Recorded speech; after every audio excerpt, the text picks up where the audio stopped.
తెలంగాణ తొలి ముఖ్యమంత్రిగా గౌరవ ప్రజాప్రతినిధిగా వారు ఈరోజు సిట్ కి సంపూర్ణంగా సహకరించారు. వారు అడిగిన ప్రతి ప్రశ్నకి స్పష్టంగా కుండబద్దలు కొట్టినట్టుగా సమాధానం ఇచ్చారు. ఈ రోజుతో నాకు అర్థమైన కాడికి, నాకు తెలిసిన కాడికి మరి ఈ రాష్ట్రంలోని పోలీస్ యంత్రాంగానికి, ముఖ్యంగా ఈ రాష్ట్ర డీజీపీకి, సిట్ కి నాయకత్వం వహిస్తున్న పెద్దలకి ఒక విషయం తేటతెల్లమైందని నేను అనుకుంటా ఉన్నా. అసలు ఎలాంటి తప్పు జరగలేదు అనే మాట స్పష్టంగా ఈ విచారణను నిర్వహిస్తున్న అధికారులకు ఇవాళ తేటతెల్లమైందని చెప్పి నేను భావిస్తా ఉన్నా. ఎందుకంటే నిజానికి ఏ తప్పు జరగలేదు, ఏ తప్పు ఎక్కడా కూడా మా ప్రభుత్వం ఎన్నడూ చేయలేదు.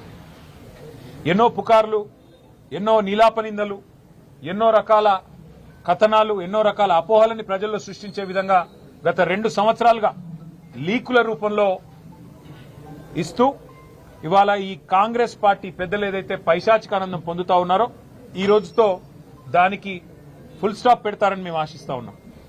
మీడియా కూడా దయచేసి నా ప్రార్థన, ప్రతిసారి విచారణ జరగంగానే మీ దగ్గరికి ఏదో లీకుల రూపంలో పంపుతారు.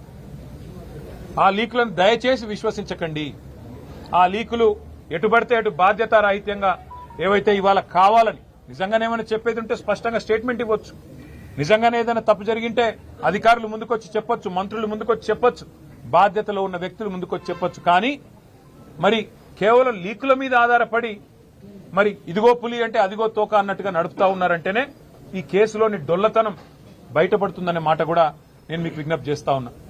మరి పరిస్థితులు ఇట్లా ఉంటే ఒకవైపు కేంద్ర బడ్జెట్లో రాష్ట్రానికి అన్యాయం జరిగితే కేంద్రం కనీసం ఎంగిలి మెతుకులు కూడా మనకు విధించకపోతే బాధ్యతలో ఉన్న మంత్రులు, బాధ్యతలో ఉన్న ముఖ్యమంత్రి గారు ఎక్కడుండాలా, ఏం చేయాలి? ఈరోజు మంత్రులేమో కేసీఆర్ గారిని తిరుగుతా ఉన్నారు, ముఖ్యమంత్రి గారేమో గాలి తిరుగుడు తిరుగుతా ఉన్నాడు.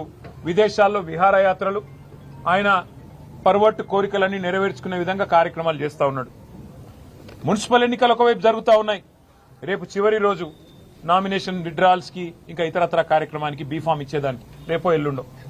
అలాంటి ఈ పరిస్థితుల్లో మున్సిపల్ ఎన్నికల్లో ప్రధాన ప్రతిపక్షంగా మేము ఎక్కడికక్కడ పోరాటం చేస్తుంటే క్షేత్రస్థాయిలో మా ఏకాగ్రతను దెబ్బతీయడానికి, ప్రజల అటెన్షన్ డైవర్ట్ చేయడానికి మళ్ళీ ఈ కాక్ అండ్ బుల్ స్టోరీ ఒకటి తయారు చేసి ఏదో జరిగిపోయింది వాళ్ళ కేసీఆర్ గారిని ఏదో విచారిస్తున్నారు, గ్రిల్ చేస్తున్నారు అంటూ కథనాలు వడ్డించి వార్చిన మరి ఈ ప్రభుత్వ అధికారులు, వారికి ఇవాళ ఇతోధికంగా ఆదేశాలు ఇస్తున్న కాంగ్రెస్ పార్టీ పెద్దలు చూస్తూ ఉంటే మాకు అర్థం కావట్లేదు.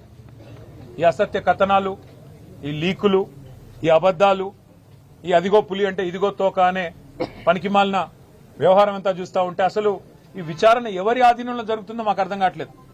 ప్రదేశ్ కాంగ్రెస్ కమిటీ అధ్యక్షుడు మహేష్ గౌడ్ గారి నాయకత్వంలో సిట్ ఉందా, లేక అధికారుల ఆధీనంలో ఉందా మాకైతే అర్థం కావట్లేదు. విచారణ చేసేది సిట్టా, లేక పీసీసీయా, లేక బీజేపీనా, అది కూడా మాకు అర్థం కావట్లేదు. వాళ్ళ రాష్ట్రంలో ఎంత దయనీయమైన పరిస్థితులు ఉన్నాయంటే నిన్నటికి నిన్న హైదరాబాద్ నడిబొడ్డున కోటిలో సుల్తాన్ బజార్ పరిధిలో పొట్టున 8 గంటలకి తుపాకీతో కాల్పులు జరిపి లక్షల రూపాయలు దొంగలు ఎత్తుకొని పోయినా వారి గురించి పట్టించుకునే నాదుడు గాని, ఈ రాష్ట్రంలో ఇంత దిగజారిన శాంతి భద్రతల గురించి పర్యవేక్షించేవాడు గాని, సమీక్ష చేసేవాడు గాని ఈ రాష్ట్రంలో ఎవరు లేరు. చివరికి ఎంత దారుణం అంటే గంజాయి స్మగ్లర్లు ఈ రాష్ట్రంలో ఒక ఎక్సైజ్ కానిస్టేబుల్ ను బండి ఎక్కించి ఆ అమ్మాయిని చంపేస్తే కూడా ఈ రాష్ట్రంలో అడిగే నాతుడు లేడు, పట్టించుకునేవాడు లేడు. ప్రభుత్వం నుంచి స్పందన అనేది 0. అంటే ఎంత దయనీయమైన పరిస్థితుల్లో ఈ రాష్ట్రంలో శాంతి భద్రతలు ఉన్నాయో దీన్ని బట్టే చెప్పొచ్చు. సమ్మక్క సారక్క జాతర, కోట్లాది మంది ప్రజలు గొప్ప జాతరగా, తెలంగాణ కుంభమేళగా జరిగే అద్భుతమైన పండుగ, తెలంగాణ ప్రజలకు అత్యంత ప్రీతిపాత్రమైన పండుగ. అలాంటి పండుగలో అధ్వాన్నమైన ఏర్పాట్లున్నాయని చెప్పి అక్కడ భక్తులు తిరగబడుతుంటే, అక్కడ భక్తులు ఇవాళ చివరికి మంత్రుల అద్దాలు ధ్వంసం చేస్తుంటే, మంత్రుల కార్ల అద్దాలు ధ్వంసం చేస్తుంటే ఎంత అధ్వానంగా ఈ రాష్ట్రంలో ట్రాఫిక్ నిర్వహణ, శాంతి భద్రతల నిర్వహణ, కనీసం ప్రజల మనోభావాల్ని గౌరవిస్తూ తెలంగాణ కుంభమేళాలో కనీస ఏర్పాట్లు కూడా చేయలేకపోతే సమీక్షించేవాడు లేడు. ఎక్కడున్నారయ్యా ముఖ్యమంత్రి గారంటే గాలి మాటలు తిరుగుతూ గాలి మాటలు మాట్లాడుతూ గాలి తిరుగుడు తిరుగుతా ఉన్నారు. రాష్ట్రంలో మాత్రం లేరు. ఇవాళ మాకు అర్థమైంది ఏంటంటే ఈ వ్యవహారం మొత్తం చూస్తుంటే గత వారం రోజులుగా కాలక్షేపం ఏదైతే చేస్తున్నారో ముఖ్యమంత్రి గారు తిరిగి తెలంగాణలో వచ్చే వరకు మరి గతంలో ఓ సినిమా వచ్చింది హిట్ 1, హిట్ 2, హిట్ 3 అని 3 భాగాలుగా. అట్లాగే సిట్ 1, సిట్ 2 అని చెప్పి టైంపాస్ కార్యక్రమం చేస్తా ఉన్నారు. ఎందుకు చేస్తున్నారో వారికే తెలవాలో మాకైతే తెలియదు. కేవలం ఏదో జరిగిపోయినట్టు ఇదిగో పులంటే అదిగో తోక అని ఒక డ్రామా తప్ప ఏమీ లేదు. ఒకటి మాత్రం చివరిగా నేను చెప్పదలుచుకున్నా, కేసీఆర్ గారి మీద బురద జల్లాలి అనుకుంటే అది సూర్యుడి మీద ఉమ్మేయడమే అవుతుంది. అది తిరిగి వచ్చి తమరి ముఖం మీదే పడుతుంది రేవంత్ రెడ్డి గారు.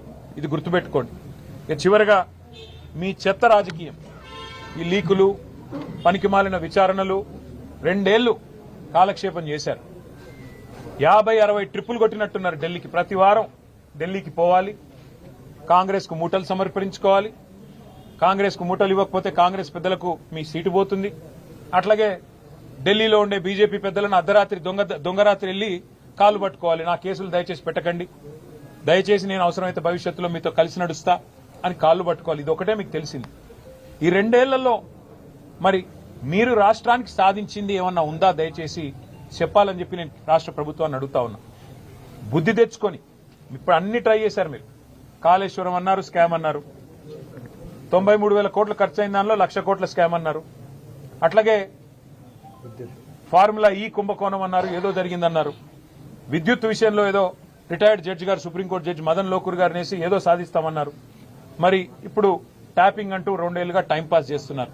ఒక్కొక్కటిగా ప్రజలకు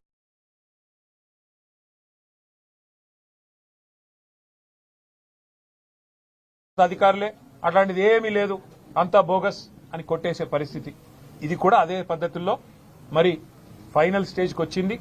కాబట్టి నేను రాష్ట్ర ప్రభుత్వానికి ఒక ప్రతిపక్ష నాయకుడిగా, బాధ్యత గల ప్రతిపక్ష శాసనసభ్యుడిగా ఒక సూచన చేస్తా ఉన్నా. ఇకనైనా మీరు ఈ అటెన్షన్ డైవర్షన్ గేమ్లు ఆపేసి ఇప్పుడు బడ్జెట్ ప్రవేశపెట్టే టైం వచ్చింది. ఇది మీకు 3వ బడ్జెట్. దీని తర్వాత మీకు మిగిలేది ఒకటే బడ్జెట్. ఆ తర్వాత లాస్ట్ ఇయర్ అయితే ఎట్లాగూ ఎలక్షన్ ఇయర్, మీరు పెట్టిన దానికి చిత్తు కాగితంతో గీకి పారేసుకున్న దానికి ఎంత విలువ ఉంటుందో లాస్ట్ ఇయర్ మీరు పెట్టే బడ్జెట్ కూడా అంతే విలువ ఉంటుంది.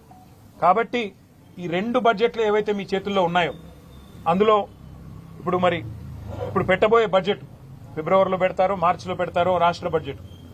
ప్రజలు మీ వైపు చూస్తున్నారు.